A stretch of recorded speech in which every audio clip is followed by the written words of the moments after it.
these are various Hey Joe singles from different countries across the world. Can you tell us a little bit about that postcard over there? Oh, sure. Which is...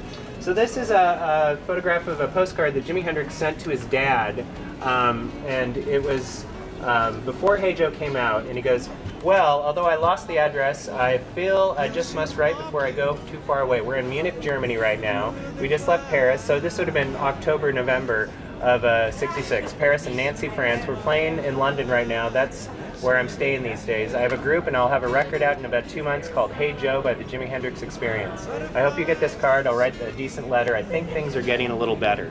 So, I mean, just amazing to see it kind of, you know, from Jimmy's mouth right at the time before he made it. But Hey Joe very quickly rises in the charts. I mean, its soulful sound really resonates with people. And you see, like, the Record Mirror on December 24, '66, a week after Hey Joe was released, is comparing Hey Joe, Jimmy's first single, to the Monkees' new single, I'm a Believer, and which is a really interesting juxtaposition since Jimmy was unknown, but the Monkees were, you know, huge bands. And so, as we go along, you'll see Jimmy starting to get headlines in the newspapers. He's starting to play shows. Please note, change of program. Instead of Chuck Berry, we now present Jimi Hendrix Experience. Great shot of Jimi Hendrix and Eric Clapton. And as the story goes, one of the, you know, the people that he wanted to meet when he went to London was Eric Clapton, which he was able to jam with the first week he was in London. And at the time, Eric Clapton was considered, you know, the god of the English guitar, blues guitar. And I think, you know, when Jimmy first jammed with him, I think Eric Clapton had a little doubt about his his prowess. So as time goes on, he releases Purple Haze in March of '67, and Purple Haze really was very much different than Hey Joe, you know, much more of a rocking song, and it was inspired partially by this book, Night of Light by Philip Jose Farmer, where on page 32 it says, "The stars straining to pierce the purplish haze." Jimi Hendrix was a big science fiction fan. He read a lot of science fiction books, and you can definitely tell that in a lot of the song titles and song lyrics that he has.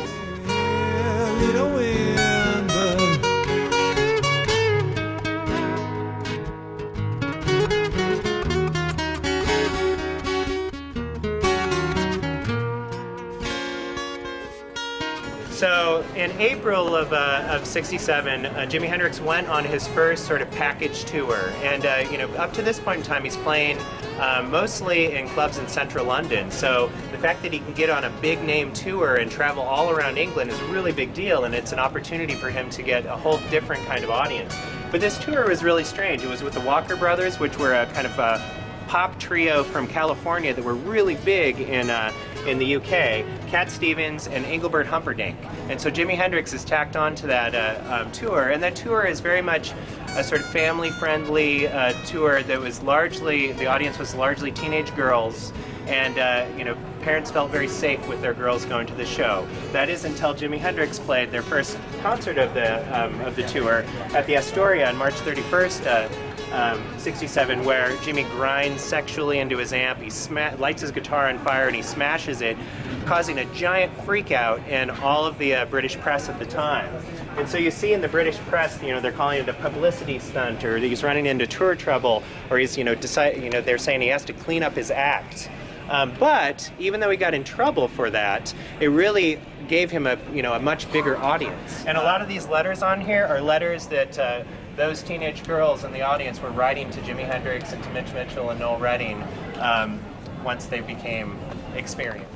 So as we go over here, in the spotlight, now that Jimmy is becoming a staple of the British music scene, he's really being portrayed like a teen idol. I mean, a lot of these shots, I mean, this magazine, Speed Instrumental, is really interesting because I'm so used to seeing Jimmy as this like kind of guitar rock god, but here it's very much in this kind of teen idol style.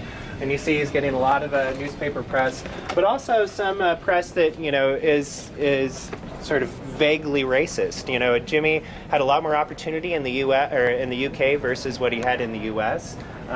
You know, he didn't have to deal with quite the social situation and the discrimination that he did in the US, but there still was, you know, he did have to deal with veiled racism. Like he was often called, compared to the wild man of Borneo, or, you know, things like savage sophisticat.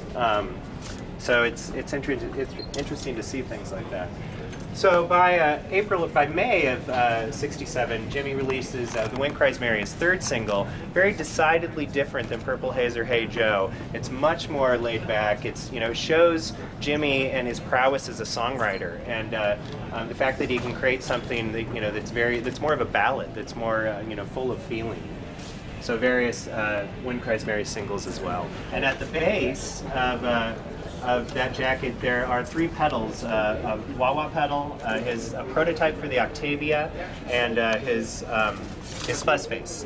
And Jimi Hendrix, besides being a great songwriter, a great guitar player, he was really one of the first people to explore the use of effects pedals in really innovative ways. The drum kit is Mitch Mitchell's drum kit that he used at the Woodstock Festival. And the amp behind Jimmy, the Jimmy hat there, is one of Jimmy's Marshall amps that he used in 1969.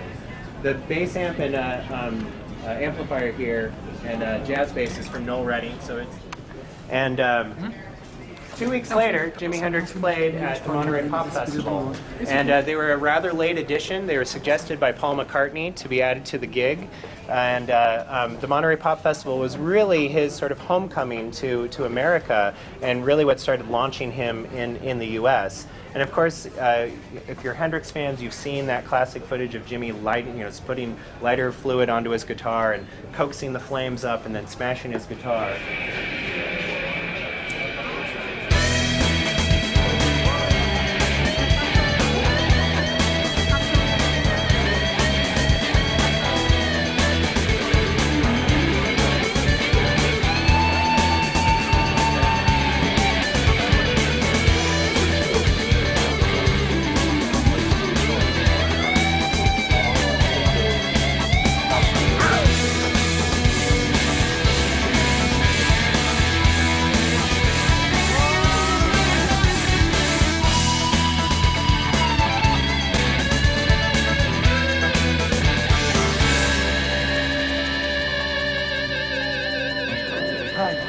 I'm Fernando. Fernando? I'm a guitar player. Yeah.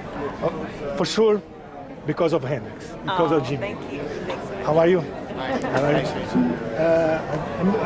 I'm very, very happy to be here talking to you. I have a real big love for Hendrix and his music, and I want to ask you just some questions. Sure.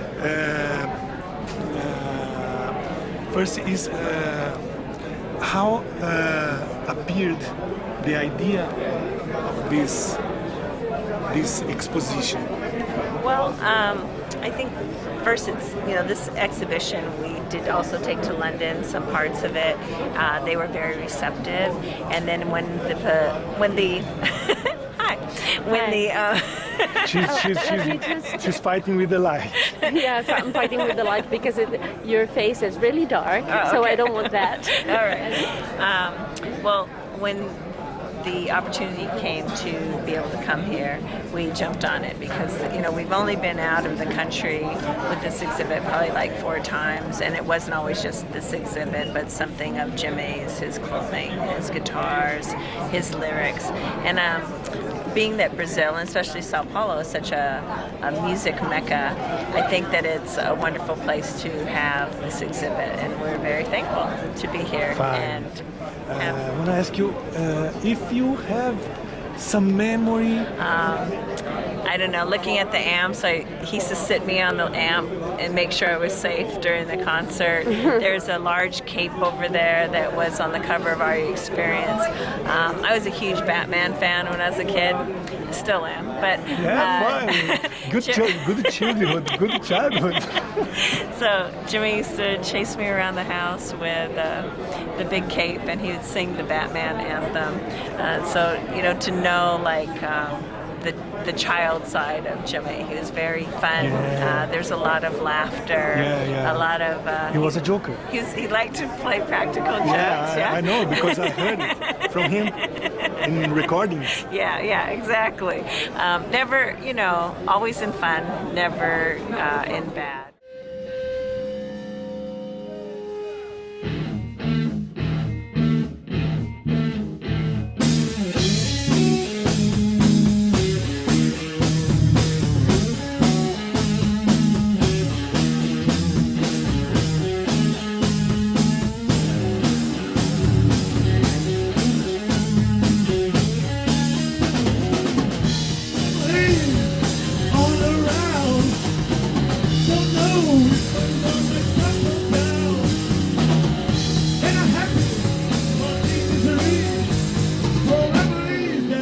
hell with a spell on me.